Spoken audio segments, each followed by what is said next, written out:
ليه لما بنبص في السقف بنسرح؟ عمرك قعدت تبص في السقف كده فجأة وسرحت؟ يعني تبقى بتفكر وبصيت فوق من غير قصد وفجأة دماغك طلع في رحلة.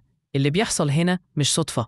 مخك لما بيحب يركز في التذكير أو يفتش في الذكريات بيحب يقلل المشتتات البصرية. فلما تبص في السقف مفيش تفاصيل، مفيش حركة، مفيش حاجة تشغلك، وده بيدي مساحة لمخك يفكر براحة.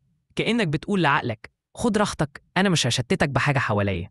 كمان السرحان في السقف بيربطوا بحالة اسمها الديفولت مود نتورك، ودي المنطقة في المخ اللي بتشتغل لما تبطل تركز في حاجة معينة. يعني جسمك حاضر بس دماغك في حتة تانية خالص. فاللي بيحصل ببساطة تبص في السقف تفضى من كل اللي حواليك تسرح. بس خلي بالك، لو فضلت تبص في السقف كتير في الشغل المدير هيقولك بتبني عمارة فوق ولا ايه. لو كان الفيديو مفيد ليك اعمل لايك وما تنساش تشترك في القناة.